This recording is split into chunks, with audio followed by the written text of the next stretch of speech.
Alrighty.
Hi there.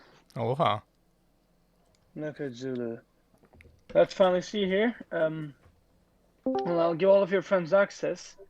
I just need to, that's a lot of people. I just need to, like, check the permissions on this thing. Oh, that's pretty cool.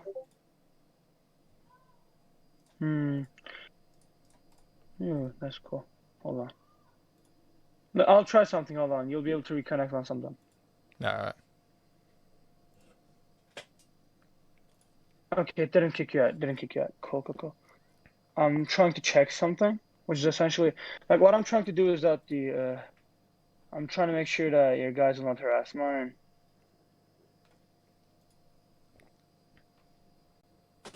You can drag people from vetting into a voice call without if you could put them in a voice call for like debate at that's in vetting, then you could just you don't have to vet people.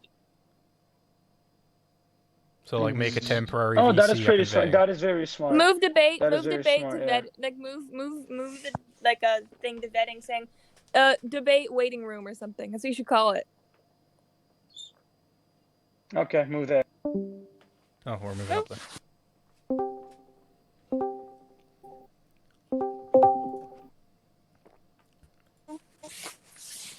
Hello there.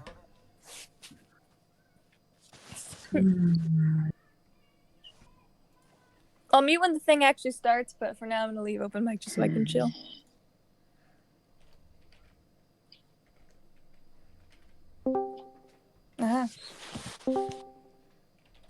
Can normal people can normal members see vetting channel?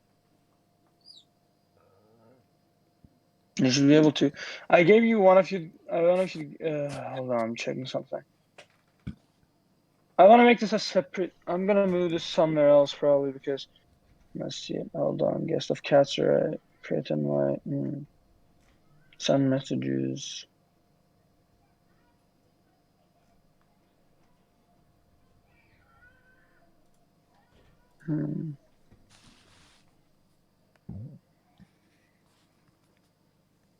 Give me a second. Maybe read only. Right there.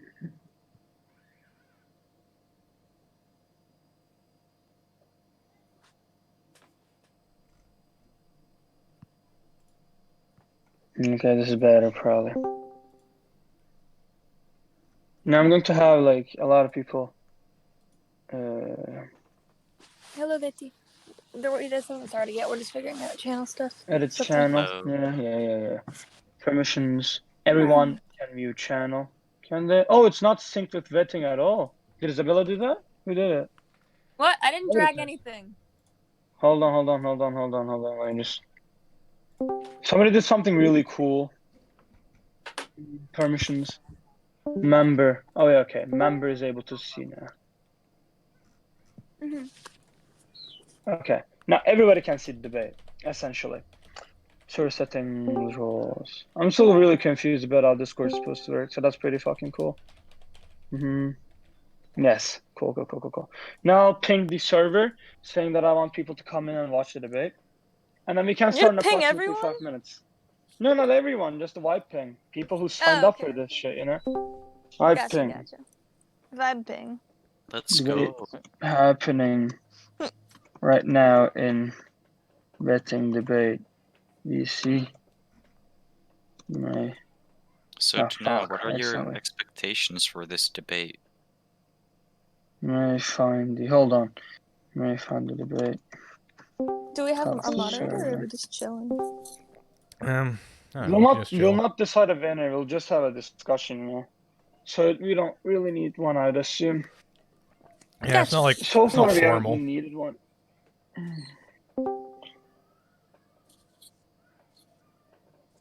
Oh, I'll ping Viping again also.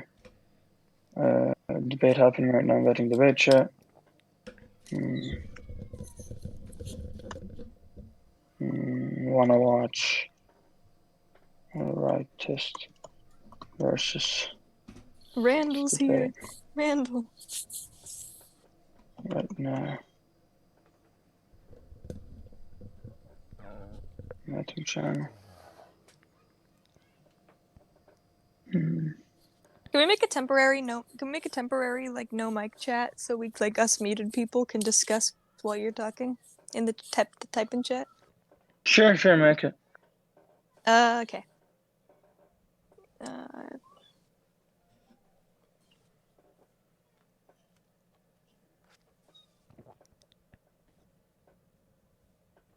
Let me see. Discussion. Create. Are the permissions synced with No. Hold on, let Also, me I see. can't move the channel. I cannot move the channel. I'm on my phone. I can't drag it below the Alright. Permissions. Everyone members can see. Okay. It's been decided. Okay now. drag it below the call. Okay, that's a lot of fucking people. Whoa. Whoa. Where did all these people come from? Gee. Okay, now the rules are simple.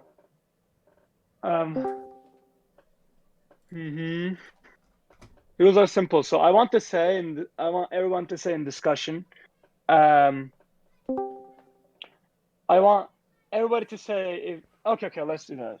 React to this message with your position. Yo, do you have a pegging fetish, King Katza? I meant What? this Pegging? girl called Molly used to know you, and apparently how you'd like all you'd ever do is like go on about yourself and how you got no personality except for the fact that you're self-obsessed and have a pegging fetish or something like that. Look, I don't know if that's true. Your name's Bubby Waffin on Instagram. Very Bubby funny. Waffin. Oh, Bubby do you wanna something like that, like half Bengali, half Chinese. I really don't know what you're talking about, but Bobby Waffin was someone who was like DMing me saying like, please rape me, and I was like, what the fuck are you talking about? And I got screenshots off it. I showed my friends. I don't like her. I honestly don't like it. Tell me more shit I can troll her with, because she was make some heinous accusations about me. I don't know her. I've talked to her like twice. Oh, she was claiming that she was like huge friends with you or something like that. So we started like calling her. We renamed her in Discord to a Queen Katza, and she started like spurging out over it. She sent me some links that are apparently between you and her. But The shit you get for being famous. God damn. What is happening? There's plenty of that shit. I've heard plenty of that shit. That's this.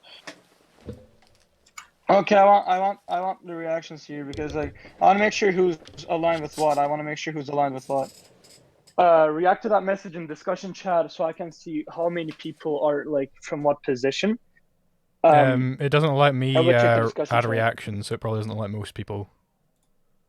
Oh, can't react. Okay. Hold on, let me change up for a while. Rules. You want to put it like in the announcements or something, and then maybe so it doesn't get buried. I'll pin it. This has just been so messy. I apologize because like this type of shit is like again. Discord is confusing basically, but don't worry, we got all the time on the planet. It's fine. Yeah, it's fine. Just desync perms with this channel because this channel's under vetting. Here, do you want me to go on my PC so I could help do this? Yeah, I should probably get on my PC. Hold up. Yeah, please save us. But yeah, we need as many admins as we can get on. Okay. Now you should be able to. Yeah. Now you should be able to. Okay. What's going on? Hold on.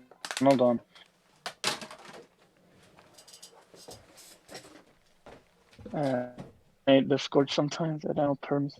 Members unable to do shit, right? Yeah, they are. Send messages, add reactions. Okay. No, I don't think you can. Okay. I'm trying to see something right now. Give me like 2 minutes. Everything will be fine in like 2 minutes. I just need to focus on this right now. Oh, discussion. Nobody can see history here. Capture. Yeah. That did be rough. Edit channel. Permissions. Member, read message history. We'll read these channels after the debate is done, by the way, so that's pretty cool.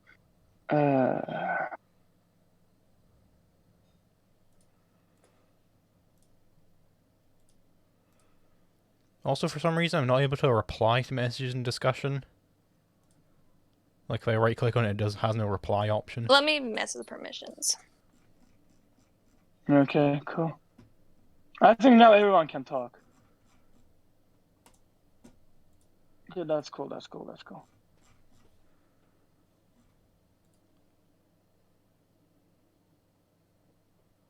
Amogus. Okay, now I want everybody I want people to stop typing for a while, because I want this poll to I want to learn who's a leftist. I want to learn who's a rightist. So right. Okay, now don't type. Don't sabotage, please. Okay. Okay. How many rightists you got? Okay. We got 7 rightists and 17 leftists. So again, this is not like predominantly leftist audience, but it's okay. Nobody will be allowed to speak, basically. So we're gonna have a discussion about the debate after the debate is over. But at the same time, we're not going to let people speak in. We're not going to let people disrupt. And at the same time, I'll also say that neither of the people who are debating, which is me and Liquid Zulu here, I don't think we should be checking no mic, especially Liquid Zulu, as it's a predominantly leftist environment. I would advise against checking no mic, because it could be a little discouraging, is all. But your choice, completely. Sure. So. Wait, can I say one more thing real quick? Yes. I will be server muting everyone who talks during the debate, ruthlessly, so... Right. That's it. Okay. Mm-hmm. So, right. Okay. I just thought of something. I'm not gonna say it. So, right. Look at Zulu. Hi, welcome. How are you feeling? I'm doing alright. How about you? Pretty fine right now. We're hoping to have a fruitful discussion with you tonight. Yeah, hopefully. So basically, my main question was, do you think capitalism is involuntary? Your main question to start the debate. Yeah. It's just kind of get things rolling. I think capitalism is involuntary and coercive. That is something I do think. Exactly. Okay, so what sort of situation would you say where capitalism would be involuntary? I would say a society. I know Idris asked you about this because I read the chats in the other server. He asked you about this as I was saying it to him, which is interesting. But he asked it. The analogy I used was rape. When you walk up to a woman and say, "If you don't have sex with me, you're gonna die," that is rape, because that is coercive, and that is something everybody accepts. But suddenly, when you walk up to workers, say, "You're gonna work for me, or you're gonna die." When you say that, then a lot of people are like, "Oh no, that's not coercion; it's a voluntary exchange." So I see this double standard where all of us accept that with sexual intercourse, coercion equals rape, but in terms of working, in terms of labor, we are quick to say that threatening someone with death is not coercion. And that is the analogy I used against Idris. And that is why I believe in most cases, in most realistic cases, let's say, in most realistic cases, working under capitalism is coercive because you're threatened with death, essentially. Sure, What would be your take on that? I would just like, you know, the difference there would be who is threatening you with death, right? When I'm saying you're gonna have sex with me or you're gonna die, and I'm holding a gun against your head, it's me who's threatening you with death, right? When I say, you know, dude, if you don't work for me, then you're gonna starve. This is your only chance. That's not me coercing you, right? If a tornado isn't aggressing on you, like a bull which is angry isn't being an aggressor when it kills you, because they aren't like ethical actors, right? Look, I think your analysis depends on the notion that human rights aren't things that are naturally granted to people. You're saying that a society doesn't have to provide people with like food or shelter or water or electricity or stuff like that. And if you look at that from that perspective, sure, it really looks like the society isn't really coercing you. It's just refusing to give you something that it doesn't have to give you. But if you look at it from a more humanitarian perspective, then you realize that the society has to give you all those necessities. And by not giving them to you, it's essentially coercing you to work for them. Because you deserve to have water, you deserve to have a roof above your head. Why do you deserve these things?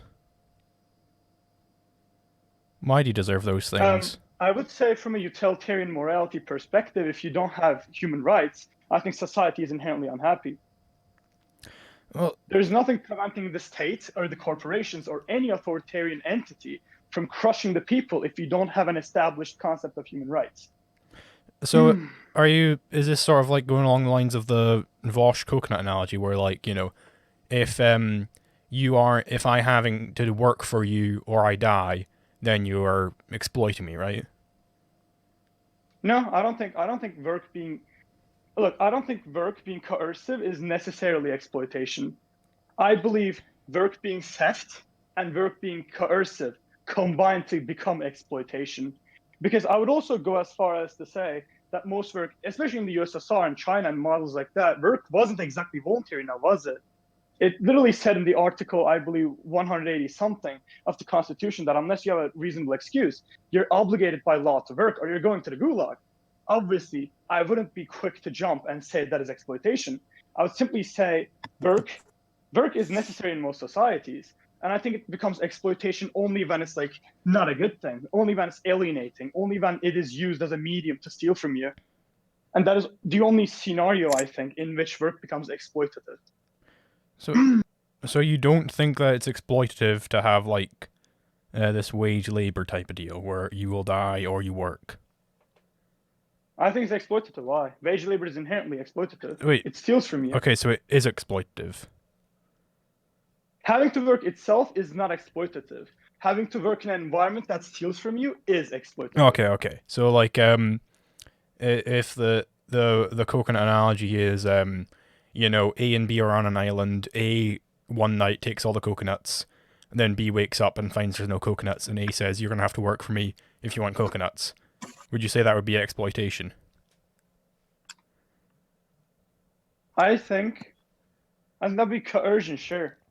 But I think the analogy is very not nuanced, and I don't think it applies to the situation in society. I think in society it's a little bit different, where we can literally like afford to. I mean, we know that Medicare for all costs less than our current healthcare system in America.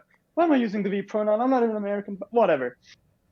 We know that a lot of social programs are simply not things that are out of our reach. And the only reason we're not granting people their rights is because we need them to be poor so they do the dirty work. And I think that is essentially exploitative, because I believe that the society can afford to grant people all their rights, but it's still not granting them all their rights, to coerce them to work in an environment that is stealing their labor and surplus value. I don't think in your example, in your analogy, there's no stealing of surplus value, for example. I would argue that it's a dick move, and I would argue that it would be exploitative in that scenario too. But at the same time, it's not as bad, you know, like, because I mean, it depends on the type of what. I think you're like I'm not sure if I understand what you're, because you seem to be hopping between exploitation and coercion a lot. Like you're saying sometimes that, oh, that's coercive, but it's not exploitative. Oh, that one's exploitative, but not coercive. So I kind of just want to know what you think like exploitation and coercion are, really. I would say in a Marxist context, coercion is threatening someone with something to get them to do something. Exploitation is threatening someone with something and getting them to do something that is going to steal from them and violate them. That is exploitation. All right, so so the coconut analogy, that would be exploitation, or would that be coercion, in your view? As I said, I think it would be still exploitative, but I don't think it is as bad as the exploitation of capitalist society. And that is why I think the scenario isn't a fair analogy, because it ignores the theft, it ignores alienation, it ignores surplus value. It just is about like having to work, which is a law of nature. So I wouldn't say it's fair in most societies to say that it's bad that you have to work, because it's literally a law of nature. And even in communist societies, there is a need for work, essentially. Unless you're anti-work, you believe that work is necessary. And I don't think in that analogy specifically, sure, the way it coerces you to work is exploitative, but I don't think that is like nuanced enough. Is all. All right, so I think I would agree with you. It's not. I don't think that would be exploitative or coercive there, but I think I don't know if we're going to get that very much ground there. So I just want to know. I think before you were saying that people are having their rights denied in relation to healthcare and relation to the U.S. healthcare specifically. I think.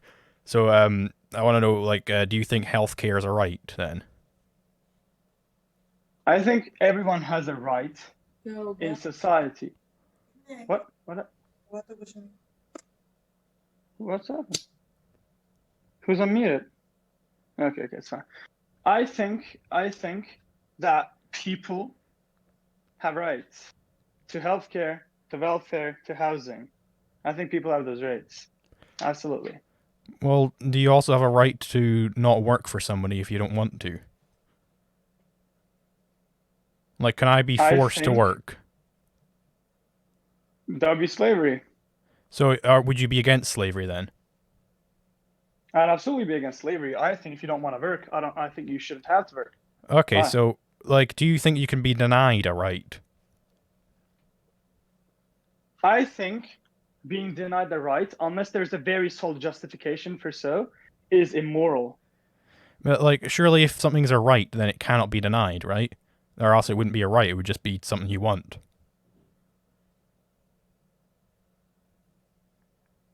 I mean, exactly, but I would say rights are things that should be granted to people by default, but I can see scenarios in which rights can be denied. For example, the right to travel freely can be denied to you if there's like a terrorist entity that is like blocking the roads, you know? I think that's a position where the state or whatever entity is governing you could step in and say, you're not going to this road. And I think there's a scenario where denying someone a right isn't necessarily bad, you know?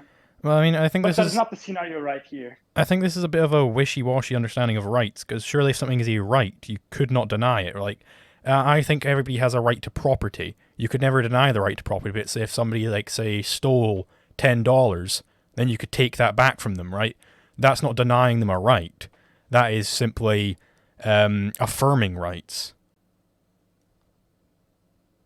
I would agree that in most cases rights cannot be denied.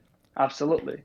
And I also like see why like your right to property is like reaffirming itself, and that you're not denying someone a right while you do that. Yeah, I see that. So like, yeah, so under what I would say would be a good understanding of rights is where they can never be denied. So I just wanted to work into the fact that say you have a right to housing, but no builder wanted to build you a house. Are they denying your right to housing? Could you then force one of them to build you a house? Like, if there was a society, that in which nobody wanted to build a house, then that analogy and that scenario would seriously be a big crisis. But that is not our society. It's not that no worker wants to build a house.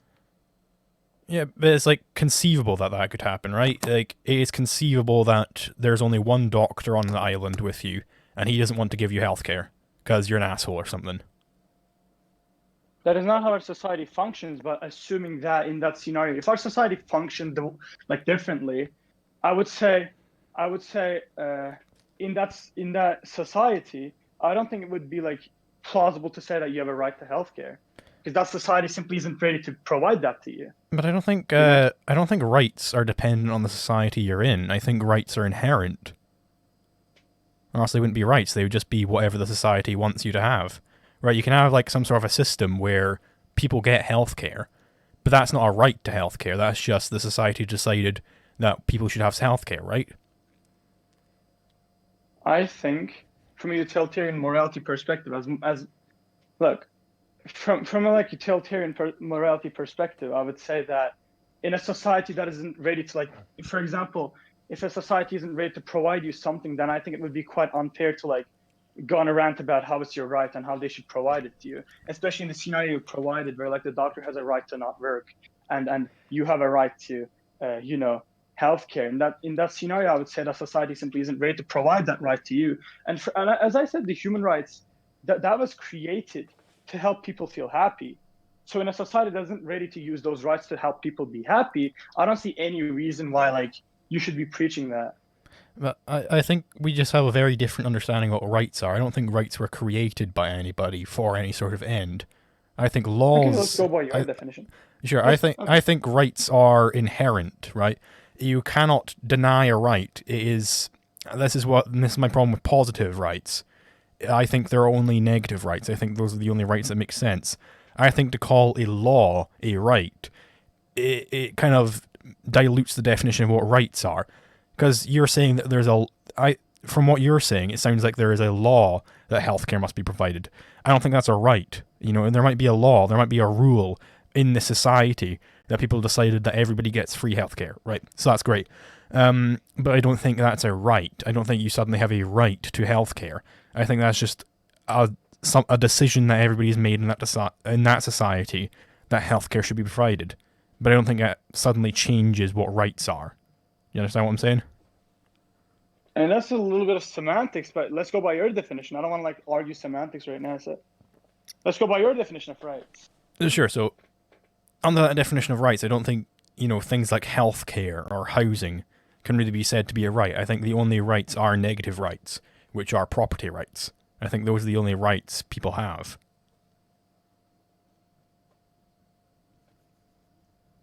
Would you agree with that? I do not agree with that. But if that is your definition of a right, then I would simply argue that I would say that there would be a situation where we would like need a system that is more complicated than rights to like have a society that is happy. Because as much as like we can argue what rights are and what rights are not, that simply doesn't change the fact that a society is aiming to be, at least a society that is trying to be as happy as possible, needs to have measures in place to provide people with those services. I would say that. So even if you could like, even if you like change the human rights treaty, even if you could like say that healthcare isn't a right, I would still argue that healthcare has to be provided to people because this is something they deserve.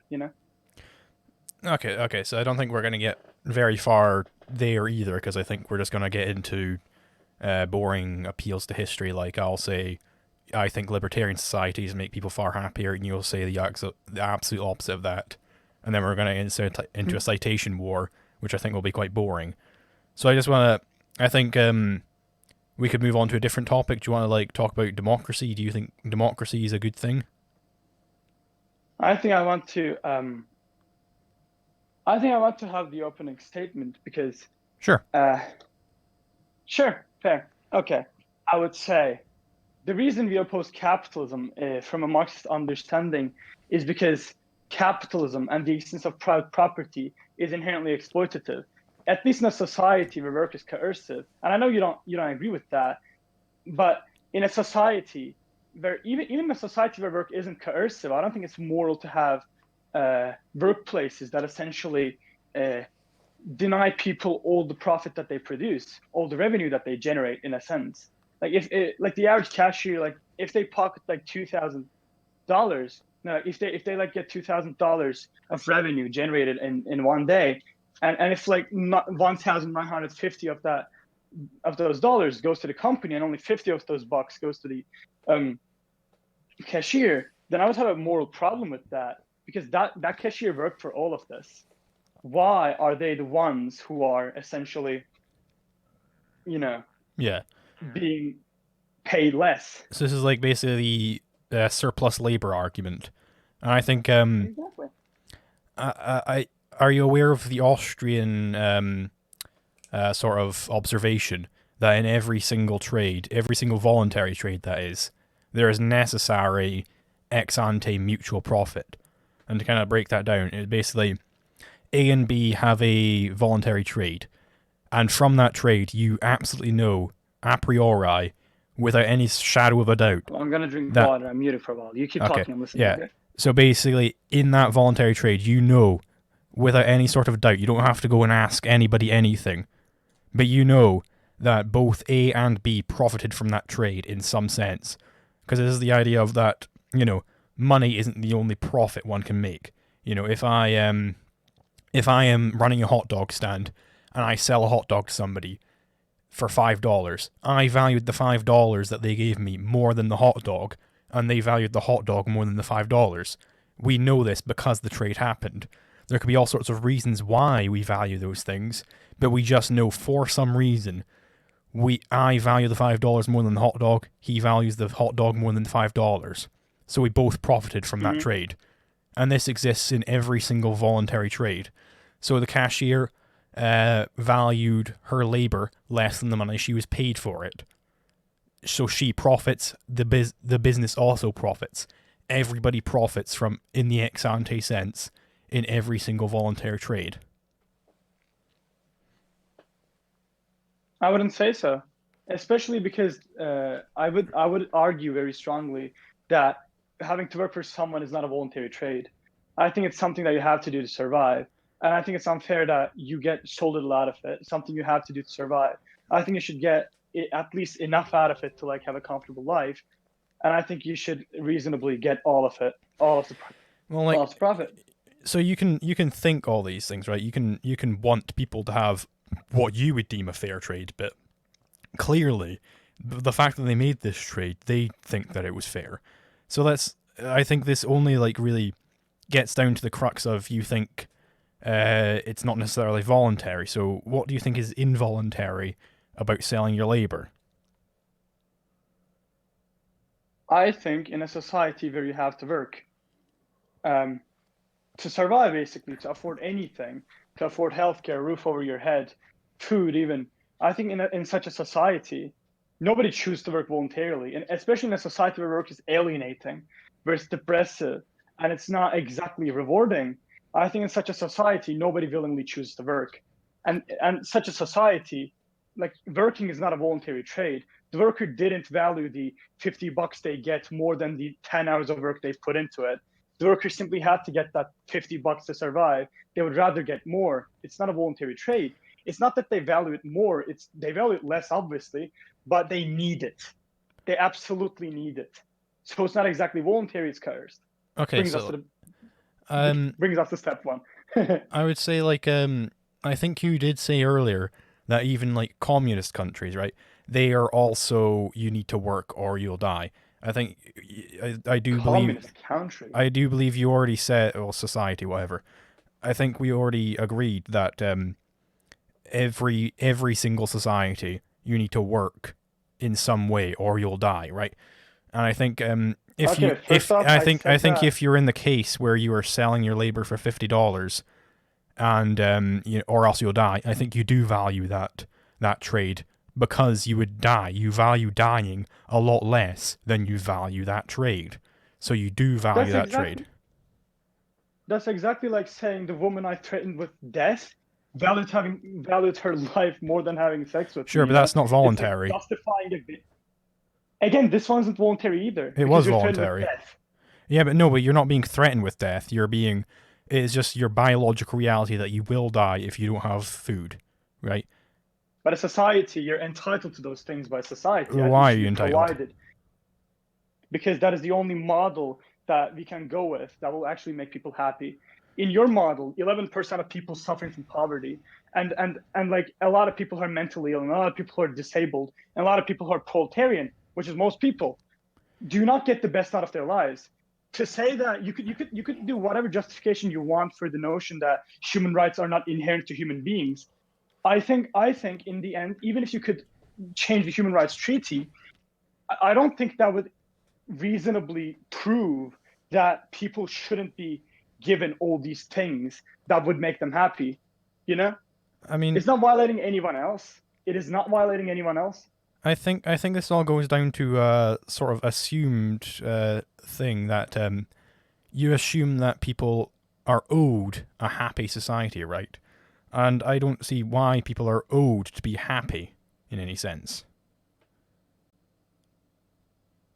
That is exactly why I disagree with a lot of capitalist notions, my friend. Just listening to that, it's incredibly depressive to my ears. To think that we're born into a world that doesn't owe us happiness. To think that we have Nobody this owes you consciousness anything. that is like meant to suffer.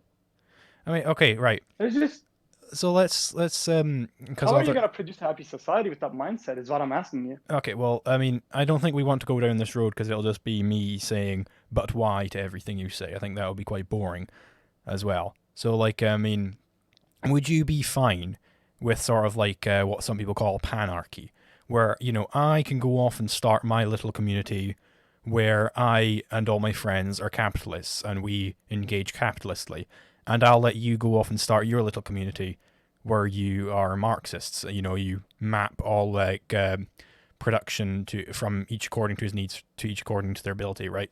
You have that sort of mapping, and we both just live our lives. Would you be fine with that sort of thing? I would, in a sense, that is applying that to real world. That is essentially having like a socialist country next to, you know, a capitalist country. And if there's no better alternative, then I would be fine with that. But I would absolutely want more, because I feel that the capitalist society is, in a sense, obligated to sabotage ours. And I think the capitalist society, at least workers in that society, need to be liberated. And I firmly believe that. Well, like, I mean, because this is the idea that Hoppe had over covenant communities. And this is what, like, ANCAP would be. This is where I would have my ANCAP covenant, and, you know, we would be all capitalists, and then you could have your own covenant where there's only allowed co-ops, you know. You can have all your sorts of rules to get your perfect sort of Marxist reality that you want, so long as you aren't forcing anybody to do anything. If you don't say, hey, you capitalists over there, you should also be Marxists, we won't say that to you, and we can both just live our lives as we wish. Is that how that works, though? I mean, it is how it works. As an ideal, I would say, as an ideal, I don't see any problem with that ideal necessarily. Except I do see some problems. I don't see any glaring issues. But the material reality is that you're never going to achieve that. You're going to run into issues that will prevent that sort of society from being achieved, especially in an ANCAP society where, like, okay, but that is, again, another discussion that is, you know, not going to be productive, in my opinion. I think we should go back to debating what is, you know, an example. wage theft. Why would that not work? Give an example. Who's speaking? I don't know. Who talked? Give an example to a system that has never been tried. I don't. That is like something you could say to a lot of systems. I could theoretically give you an argument as to why that doesn't work. It is because oh, actually, I have an example. Even if you're not talking about communes or like communities or stuff like that, we can always look at the geopolitical playground when we look at it. You can see that capitalist nations and capitalist societies have always felt the need to destroy Marxist societies. Well, this is because a Marxist society is dangerous to a capitalist society, and I would think the same rule would apply to a Hoppian society. I would just like to kind of come in there because I don't think any country can really be fully capitalist. That is, if you have a state, then you're not a capitalist. That's what I would say. That full capitalism has not been achieved yet, and that's what I want. I would say, look, from a Marxist perspective, I know this already. I've debated a lot of ANCAPs, and I know from a Marxist perspective that our definitions of capitalism are massively different. Your definition is complete free trade, essentially that, boiled down to that. And my definition is a system in which private property and the capitalist mode of production, in the sense that the bourgeoisie and the proletariat and their class relations exist, which essentially means there's private property, one class owns it, one class labors it, and there's like this relationship between them where one of them exploits the other. Sure, that is capitalism. but then from Marx's perspective. So then that's just a semantic debate. So you could call my system whatever you want, call it voluntarism if you want. This is like the idea that, you know, I should be able to start my little system, and if people want to join it, then they can join it. And you can start your system, and people can join that if they want to join that. And, like, you know, I can't see that there'd be any problems here. You know, and we will be able to see, through competition, which system is better. If it turns out that co-ops and stuff like that are just vastly better for everybody, as you seem to be claiming, then everybody will go running over to your system, and I'll be left with plums. I'll be fucked. I won't make any money.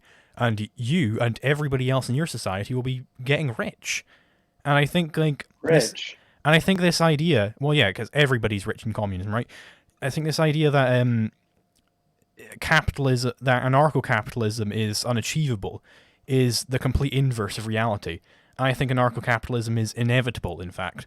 I think it is impossible that you can govern space, right? And we are going into space now. And I think it is impossible for any sort of centralized power to govern that. You have like a 30-minute delay from here to Mars, right? That's an inescapable delay as well. Look, are you familiar with anarcho-communist systems? Vaguely. Some arguments be made in favor of them. Okay. Then I'll explain something to you. But also, before you go on, I want to point out that you pointed out that if co-ops, I don't believe in co-ops, really. I think that's a compromise, and I think that is pacifying the working class. I believe in full workers' as control. And assuming that you said workers' as control would essentially cause, like, if it was proven to be better, all the people from your area would flock to mine, and you would be poor and I'd be rich. That is exactly the reason why capitalist societies need to destroy Marxist societies, because we have essentially turned backwards feudal countries into superpowers in the span of 15 years. We have stopped famines and genocides all around the world. We have vaccinated millions of people, and we have stopped the 35 million annual deaths from capitalism every single year. And no matter what the Black Book tells you, it is generally, I can cite you a lot of studies that point to the fact that socialist countries had better healthcare, welfare, education. Even fucking Cuba has better education than America. Like Americans stand at 86% literacy rate. Even North Korea stands at 99. You know, that's a very big deal. Are you going to really trust North Korean statistics on me? Okay, let's look at Russia, who walked out of the USSR and standing at 98. Are you also going to trust Russian statistics? I don't trust any statist like country to be telling me that their system is the best. I think that's ridiculous. The fact that you would even think to cite North Korean statistics really makes me question whether you are willing to get objective statistics here. I'm not a North Korea apologist. Do you think Juche is a good ideology? I do not. So then why? I really do not. So then why would you even think to cite them? I don't see any reasonable. I don't see any like tangible reason why that would be a lie. I can't see why they would want to lie about. You can't see why North Korea would want to lie about how great they are. No, I can't. Look, something as easy. I can think about 17 reasons right now. No, look, I'm telling you. I wouldn't trust a North Korean statistic about how strong their army is. But you just say them. Literacy rates. Come on. Yeah. Look, and would you also please refrain from interrupting. We'd like to let each other have proper time to talk. That is all I'm going to say. I would say this is all from both perspectives. That is all. So would you trust their statistics on how many hole-in-ones Xi Jinping or their Kim Jong-un has gotten on his first try? Because that's not a military statistic. Would you trust that? So then why would you trust their literacy? Why would you trust their literacy rate? Look, I told you that's a pointless argument. Whether or not I cited one from USSR, I can cite one from China. And I think all of those are terrible. But like the fact that you go to so far as to cite DPRK is like ridiculous. That's the most ridiculous one you've cited. From your perspective, I can see why it appears that way. But trust me, like something that is something as simple as literacy rate that a lot of countries have achieved, Oh. it would make no sense for North Korea to be at like 80% and lying to be like So- 99. So I don't see any reason why I wouldn't cite that, but that is pointless. It's a But pointless like, I don't tangent. understand how it wouldn't also be ridiculous from your perspective to cite DPRK. Look, this is a pointless tangent. We need to move on from this. Okay, fine. Okay. We can move on. I'm telling you, the reason capitalist societies need to destroy the Marxist ones, even the Hoppian society, and the material reality is that these two societies cannot exist at once. This is because Marxist societies outperform capitalist societies, because one is built on profit motive, the other is built on either mutual aid or planned economy, which are proven to be better by capitalist studies. So I would say anybody who would go out and try to destroy a voluntary covenant, they're not a capitalist in my mind. And I would say the fact capitalism is built on this idea of sort of competition, right? And if you are doing better, then people will go towards that. And I also say that you were saying that mutual aid is what you want, and mutual aid is a very big part of anarcho-capitalism. That's our entire proposal for healthcare, for example, is that it would be done by mutual aid societies. For many things, it would be done by mutual aid. So, like, the idea that mutual aid is in some way non-capitalist is ridiculous to me. Okay.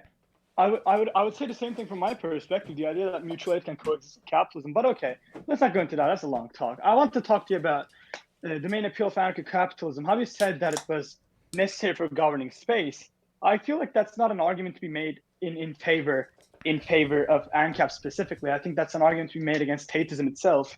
And Marxism argues that we would eventually get to a point, either eventually or directly get to a point in leftist ideology. We believe that we will, at least in the end, get to a point where we lack a state. You know? Yeah. So I I don't see any reason why ANCOM wouldn't be able to govern a space. Why ANCAP is necessary, I don't see why. Well, I think any sort of entirely voluntary system is ANCAP, right? And I think the only anarchist system is entirely voluntary. And I think the Marx proposal that we can have this hyper-authoritarian government somehow just dissolve away at some point to turn into perfect anarchy, a stateless, classless society, as they say, I think that is wishful thinking at its best. Why? Do you know what gives rise to this? So you think increasing authoritarianism will somehow get us towards anarchy? No, I don't think well, that's that. the Marx proposal. No, Marx's proposal, Marx never advocated for blatant authoritarianism. You know, a dictatorship of the proletariat, as scary as it sounds, is not an actual dictatorship. You know that, right? Well, it clearly was, because that's what Lenin wanted as well, and look what happened. Look, Lenin went to something called the NEP, which is the New Economic Policy. I'm sure you're familiar with it. Essentially what happened is that they went through capitalism in 5 years. Yeah, but I think they have a different definition of capitalism from me. I think they see words entirely differently than I do. Absolutely. Like Lysander Spooner, for example. Look, I'm pointing this out to prove to you that essentially what could happen is that the dictatorship of the proletariat, like as scary as it sounds, is allowing change. It's not going to like stand still, and like a state of the proletarian nature has no reason to self-preserve against the tide of time. I mean, you say they have no reason to self-preserve, but that's exactly what happened with the USSR. The USSR was not ready to transition to communism. Okay, but when will they be ready, and how will you ensure that they do transition if they've got all this power? Okay, the state in the Marxist definition, or more specifically, the Marxist-Leninist definition of the state would be a monopoly on violence that enforces the interests of one class over the other. That means a state is born out of class antagonisms. Sure. And even if you believe that this is okay, and then there's a case to be made that if you remove these class antagonisms, a state has no more reason to exist. But okay, this has been the case with a lot of societies, you know, even primitive communist societies, where there wasn't a rigid concept of class, they didn't have a state. A state is born out of class antagonisms. Like, getting rid of class antagonisms, there will be no need for a state. And if you add in Maoist literature to that, which will mean the people will be sufficiently educated to know how and why they need to dismantle the state, They'll be working towards that, to workers' control and workers' councils. And I don't see any reason why the state would just say, oh my God, I'm not going to wither away. You know, the state is not one consciousness. It isn't one entity that wants to live on. Sure. A state is a proletarian dictatorship, is a combination of workers who want the best for their society. But like, I mean, how do you know those workers want the best for the society and not the best for them? Like, they have all this power now. Why would you expect them to give it up for the good of the many? Why wouldn't they just become the new bourgeoisie? Look, that's the common argument made against the vanguard. You know that Stalin tried to like resign multiple times? It's because you don't get anything out of having that power. I mean, it could be good in the sense that you could feel powerful, I guess. But unless you're an egomaniac, which guess what, most people are not, you're not going to have any reasonable excuse to want to keep that power, especially when these people are sufficiently educated politicians that are elected by the better educated masses. You know, you're not going to elect Hitler, who says that, oh yeah, I want the state to last forever. Oh yeah, I want power. Like, I mean, almost nobody in society wants power alone. They want power as a means and not an end. They want power to further their goals. Almost nobody wants power to have power, you know, and that's why a state will not want to keep itself the way it is. Sure, but I mean, if you want to, if you have this idea that nobody is going to want power for power, why do the bourgeoisie not give up the power? If nobody wants power just for power's sake? Because, I mean, the bourgeoisie surely spend a whole lot of money on frivolous things just to get power.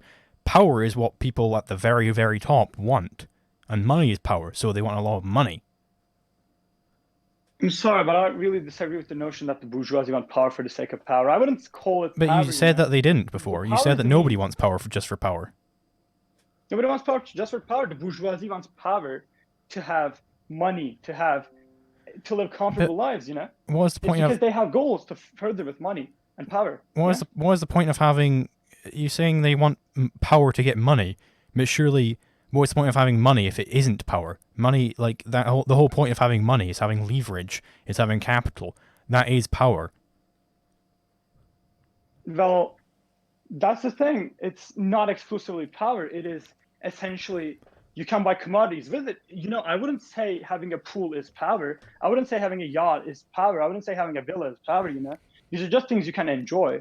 And that is what power achieves. Power can give you things that you can enjoy, but power is a means and never an end. You don't want power for no reason.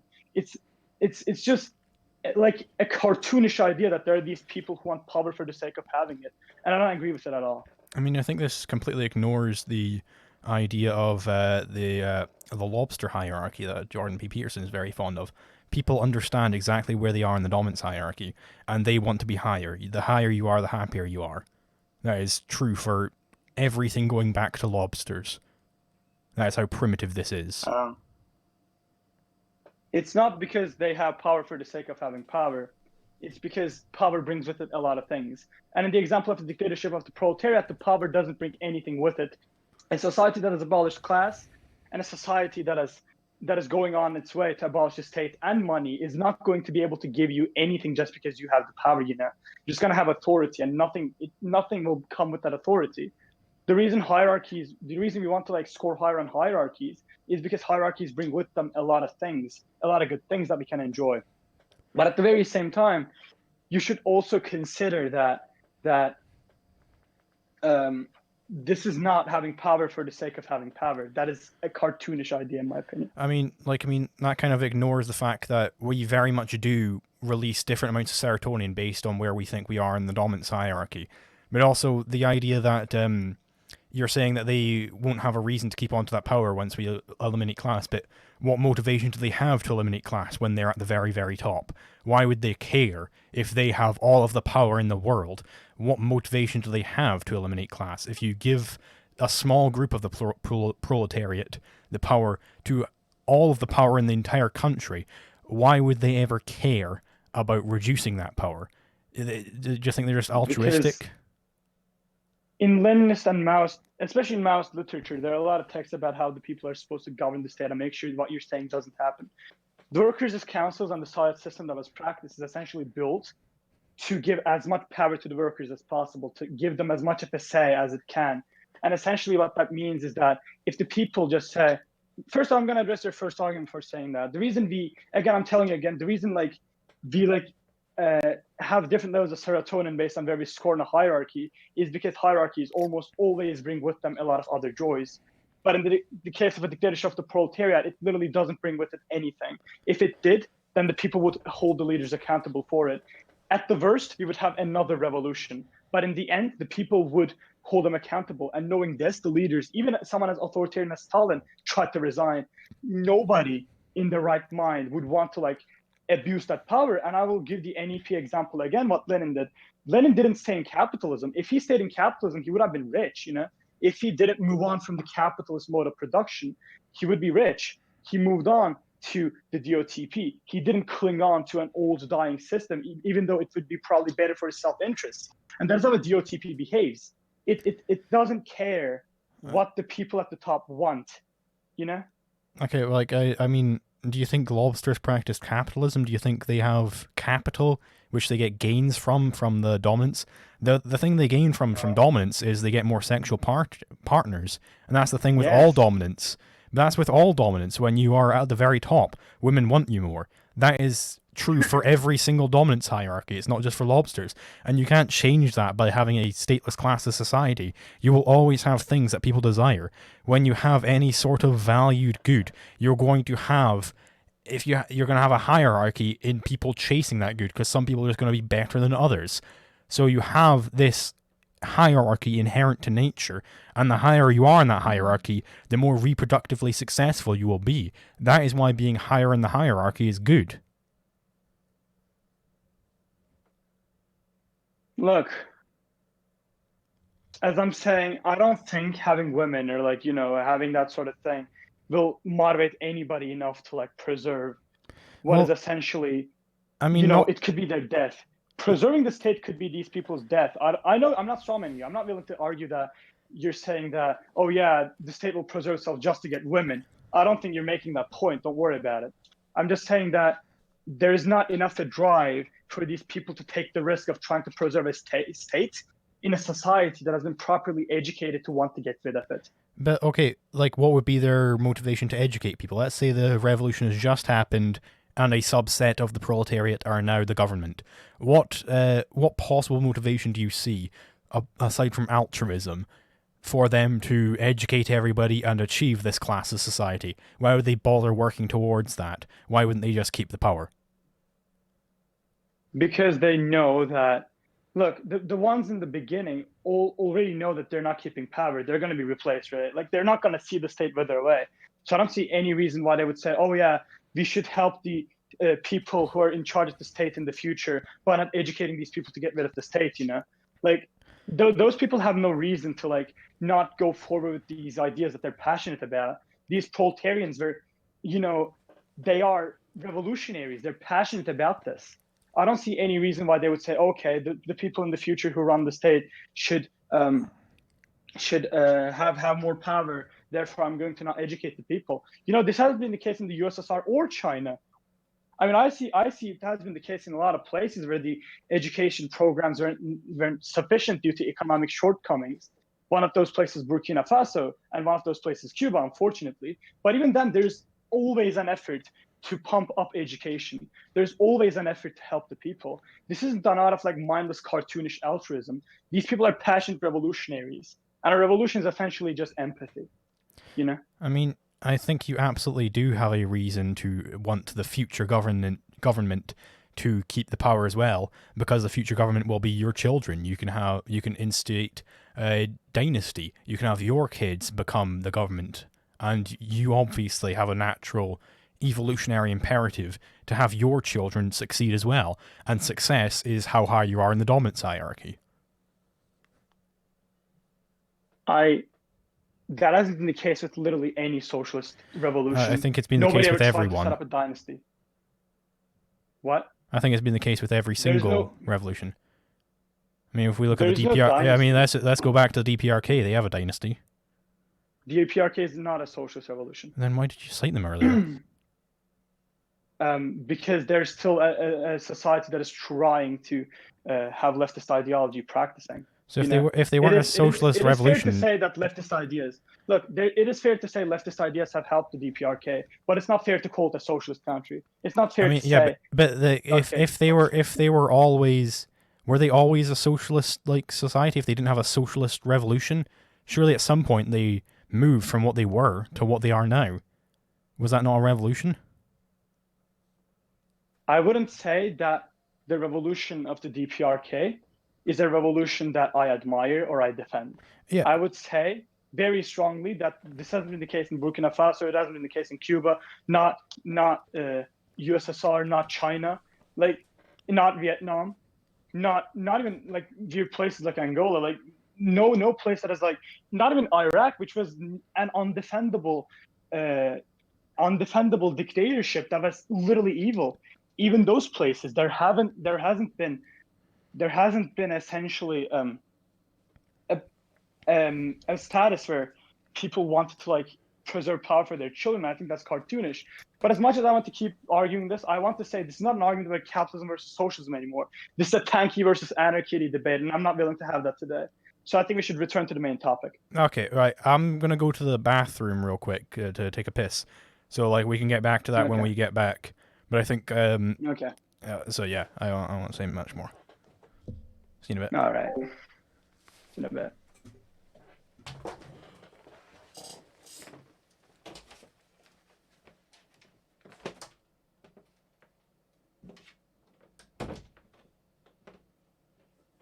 While Home Dog's taking a piss, I'm just gonna make a comment.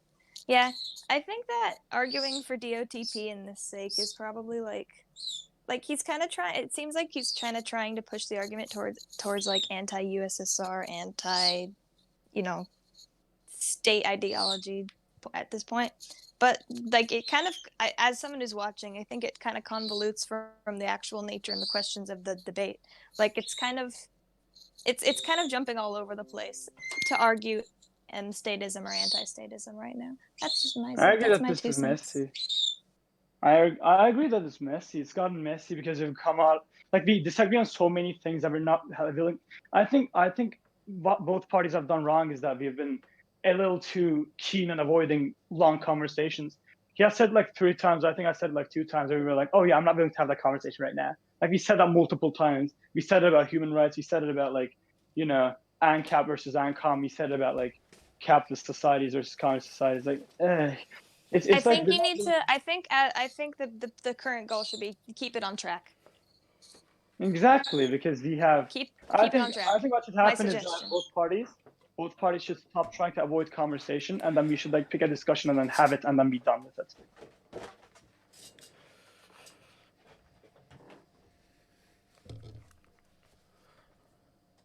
All right, I've returned. Hi, I returned. So I do would you say wanna- we should like track the argument. What? We Uh, should get the argument back to a point where what? I was gonna ask if you wanted to open up, or if I should open up here.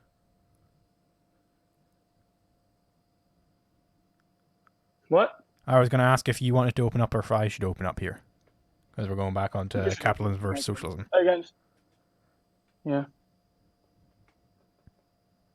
So you want me to open up? Yeah, I think it should. Okay. So yeah, I think socialism, which is this sort of praxis towards getting to a communist society, as it were, or national socialism, where we get towards a proper what Hitler wanted, right? I think this National socialism is not socialism. Oh, I think it want to point absolutely that is out. socialism. Why? Why? Well, there's a long tick video on it if you want me to send it to you. But I think that's in the. No, give me your purview of- arguments. What? Look, we've been avoiding discussion all this time. You should no longer I have say that not we don't been wanna avoiding have these discussion. talks.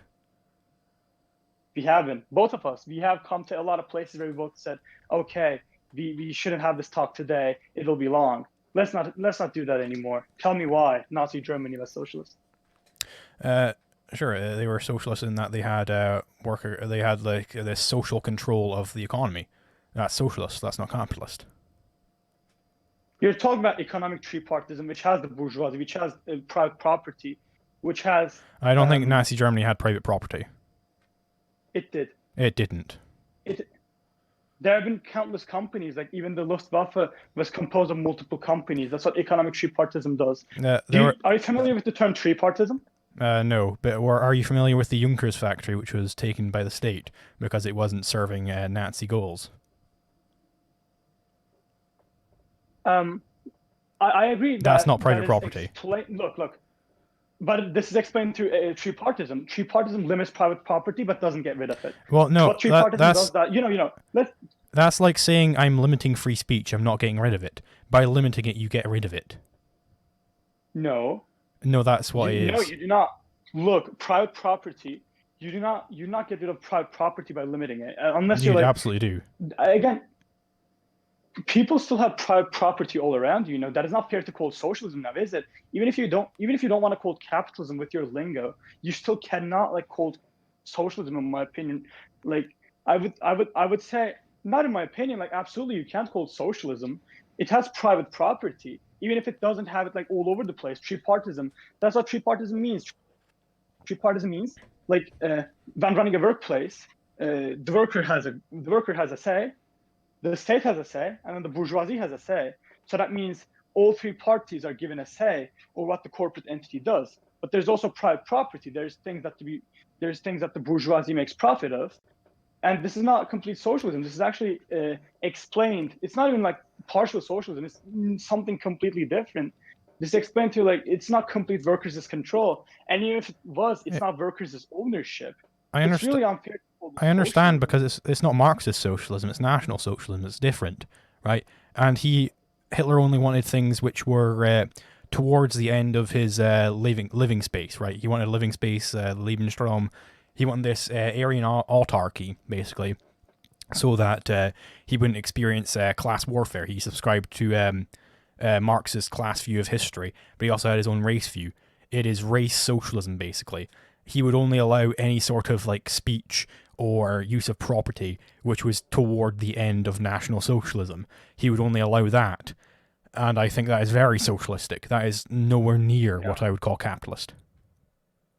Look, explaining this, what Hitler did was that he tried to reconcile class conflict. That is not a socialist idea. He tried to get the bourgeoisie and the proletariat to sit down and say, oh yeah, we're both white, let's work together. That's what he tried to do. And that is not socialism. Socialism is enforcing the interests of the proletariat on the bourgeoisie. In a sense, it's flipping the structure on its head. You don't reconcile class conflict. And Hitler tried that, but he couldn't. There was still a very bourgeois influence on Hitler. Well, you know that. That's Marxist socialism. That's not socialism in its essence. Socialism is a term defined by Lenin. You don't get to redefine it. There is no. No, socialism existed beforehand. Look, the terms existed. No, yeah. the concept. So it wasn't invented by Lenin. It wasn't invented by Lenin or Marx. Look. No, Marx said higher stage communism and lower stage communism. Lenin renamed lower stage communism to socialism. In all literature, socialism is mentioned first in Lenin's literature. It's mentioned as an explanation of lower phase communism, and that is why the term means what it means in Marxist literature. Yeah. It's a scientific term coined by Lenin. Yeah, so it wasn't invented. The idea wasn't invented by either of them. Hold on. The concept wasn't, but it was coined by Lenin, and now since we used Lenin's term for it, we use Lenin's definition. Not everything that was called communism at the time was what Lenin called socialism. That's Lenin coined the term. You have to use his definitions. Nazi Germany is not socialist.